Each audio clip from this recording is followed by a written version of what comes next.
Continuando un poco con el análisis de lo que está pasando en nuestra región, para eso hemos convocado a un filósofo político, doctor en leyes, director del Inter-American Institute for Democracy, Guillermo Lustó. El tema que nos invita a reflexionar la Fundación hoy es un hipotético y supuesto antinomia entre democracia y populismo. Quizá por deformación profesional, a mí me interesa más los aspectos teóricos, los aspectos académicos de esta antinomia y no la parte práctica concreta electoral que seguramente María analizará. Quisiera hacer un par de aclaraciones antes de entrar al tema de fondo. El primero, que hay que tener en consideración que el mundo hoy sufre de un desorden generalizado, donde es casi imposible prever el día de mañana. Hay una desconfianza casi generalizada hacia la política y hacia los gobiernos, hay una cantidad de reacciones, y aparecer un cierto fenómeno que ataca a la llamada democracia representativa y que nos pone en tela de juicio a dónde apuntamos. El segundo punto sobre el cual yo quiero llamar la atención es que, como dijo Wittgenstein a principios del siglo XX, si nos pusiéramos de acuerdo en el uso de las palabras, seguramente desaparecerían casi todas las discusiones. Efectivamente, discutimos sobre palabras y no las hemos definido, y cada uno las interpreta de una manera diferente.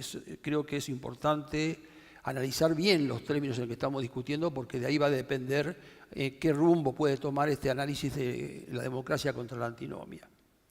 Y además de eso, una vez que definamos los términos, creo que también es importante saber cuáles de esos términos son interesantes para un análisis político. Hay términos que podrían definirse como izquierda y derecha y sin embargo aportan poco al análisis político. De esta manera que lo que pretendo es más o menos ver en este mundo desordenado, donde ya no hay ninguna tesis que explique lo que ocurre en el resto del mundo, tratar de ver de qué estamos hablando cuando hablamos de populismo y de qué hablamos de democracia, y por último ver si esa categoría sirve para el análisis de la situación. El primero es el tema del populismo. Yo creo que nadie en esta sala ni en ningún otro lugar podría definir qué es el populismo. Hoy todo es populismo, se expande el uso, el término. Cuando uno mira a quién le llaman populismo, diferentes instituciones o pensadores, se da cuenta que es casi imposible definirlo. Sebrelli ha dicho que hay un populismo kirchnerista y un populismo macrista, y Lori Sanata dice que si todo es populismo, nada es populismo. Y en consecuencia, yo me veo en la dificultad de saber de qué hablo cuando hablo de populismo. Pero creo que sí podemos analizar algún par de coyunturas, algún par de cosas o de definiciones o de características, por lo menos, del populismo. El que planteó el término por vez primera como una categoría política de la palabra populismo fue un sociólogo italiano que vivió en Buenos Aires, Gino Germani, porque en su momento de análisis alrededor de los años 50 solamente había dos categorías, o el fascismo o la democracia. Y Germani se encontró con que había un régimen diferente, un régimen que después fue caracterizado como populista, que es el peronismo de Perón, el varguismo en Brasil o el cardenismo en México, que eran algo diferente. No eran fascistas, pero tampoco cumplía con las condiciones de la democracia. Y lo que Germani llamó al gobierno peronista fue un gobierno popular. Y eso fue lo que originó que la vieja palabra que utilizábamos antes, de populismo, que fue utilizada en Rusia por vez primera y en Estados Unidos después, tuviera un concepto totalmente distinto, un régimen diferente, autónomo, que no era ni una democracia ni era un fascismo. Y ahí quedó un poco enfrancado el término populismo. Y en América Latina fue el lugar donde aparecieron los primeros modernos movimientos populistas, con todo esto que acabo de anunciar, más otros movimientos menos exitosos como el de Chile, el de Perú y el de Ecuador, y el término quedó. Lo que ahora complica la situación es que en el siglo XXI ha aparecido un movimiento que también son llamados populistas en Europa y en Estados Unidos. Y que no tiene nada que ver con los movimientos populistas de América Latina. Y uno puede separar, por ejemplo, cosas como la siguiente. El movimiento populista en América Latina era un movimiento que luchaba por la inclusión de sectores marginados a la política o a la vida social. Mientras que en Europa y en Estados Unidos lo que se trata es que a sectores que han estado incluidos y han quedado rezagados, volverlos a traer hacia la sociedad. Primer punto. Segundo, hasta los regímenes populistas en América Latina no respetaban las instituciones, no las respetaron, mientras que pareciera que por ahora en Estados Unidos y en Europa los movimientos populistas sí respetan las instituciones, y veremos si esto puede mantenerse o no en el tiempo.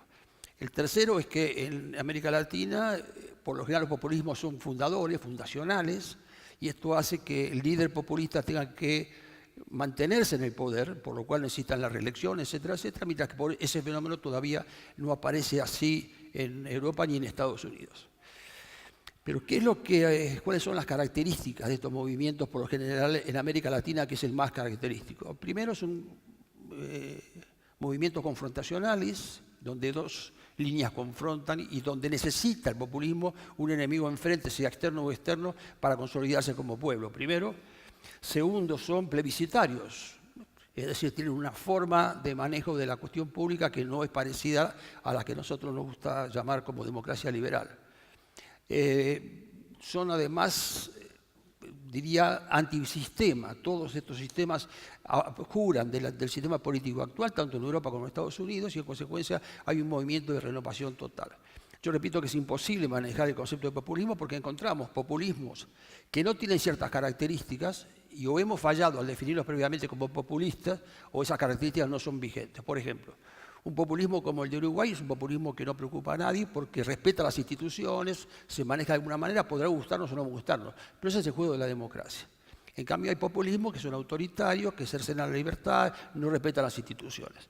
Eso en cuanto al populismo. Repito, es muy difícil definirlo, pero como decía un ministro de Economía de Brasil, yo no puedo definir un elefante, pero cuando lo veo enfrente sé que tengo un elefante. Esto me lleva al otro problema. ¿De qué hablamos cuando hablamos de democracia?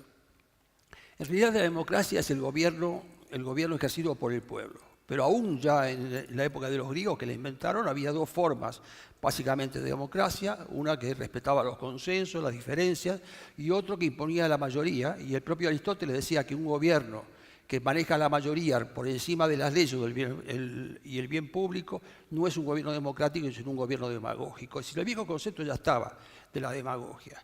Y cuando uno llega hasta acá con los fenómenos que hemos vivido, se da cuenta que efectivamente es muy difícil negarle al populismo en la forma en que se da la característica de democracia.